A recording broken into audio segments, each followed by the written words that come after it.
En premier lieu, il faut définir ce qu'est l'immunité. Vous avez sans doute entendu parler de l'immunité parlementaire, de l'immunité diplomatique. Eh bien, les personnes qui jouissent d'une telle immunité sont à l'abri des attaques de leurs adversaires, soit politiques, soit de leurs ennemis. Eh bien, pour nous, c'est pareil. Jouir d'une bonne immunité, c'est être à l'abri des attaques.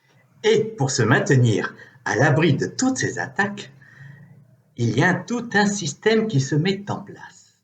En premier lieu, il y a des mécanismes. Par exemple, la fièvre. La fièvre, c'est un mécanisme qui fait que vous augmentez votre température corporelle pour détruire les micro-organismes qui sont détruits à 40 degrés. Alors évidemment, ce n'est pas très bon pour nous, mais c'est un premier mécanisme. Il y a d'autres mécanismes comme l'éternuement, qui permet d'évacuer les agents qui voudraient rentrer par les narines, etc. Et puis vous avez des barrières mécaniques. Les barrières mécaniques, c'est la peau, tout simplement. La peau qui nous protège et qui empêche l'extérieur de pénétrer vers l'intérieur. C'est pareil pour la muqueuse digestive et la flore intestinale qui vont faire en sorte que tous les agents qui sont ingérés ne puissent pas pénétrer à l'intérieur de notre corps.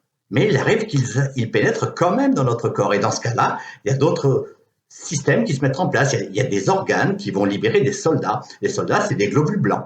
Et puis, ils vont être munis d'armes. D'armes, c'est les anticorps. Et il y a d'autres molécules chimiques. C'est une guerre bactériologique, une guerre chimique qui est livrée contre les agents qui nous attaquent, qui peuvent porter atteinte à notre santé et à notre intégrité physique.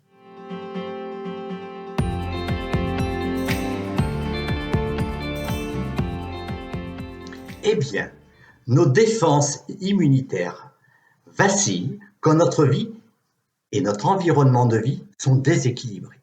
Et qu'est-ce qui peut déséquilibrer notre vie? Eh bien, en premier lieu, notre rythme de vie. Notre rythme de vie entre la veille et le sommeil. Si on manque de sommeil, on affaiblit nos défenses immunitaires.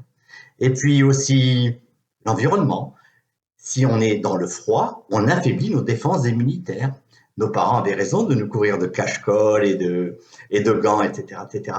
Parce que comme nous devons garder notre température corporelle à 37 degrés, une grande partie de notre énergie sert à ça. Et quand on est soumis à froid, eh bien, on consomme énormément d'énergie à chauffer notre corps pour qu'il reste à 37 degrés. Et ça affaiblit le reste de notre métabolisme et donc nos défenses immunitaires.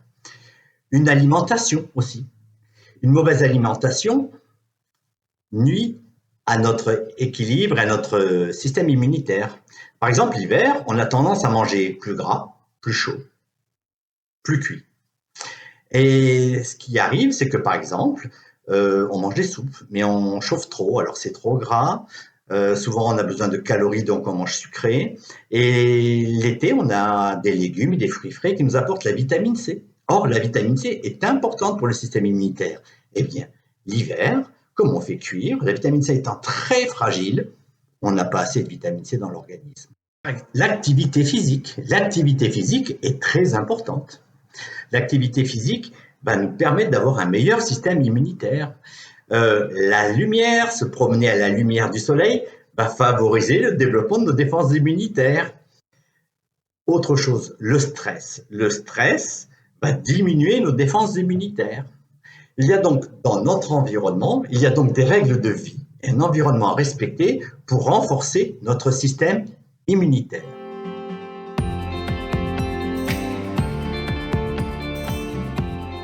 Bien sûr, et ça commence par respecter des règles de vie.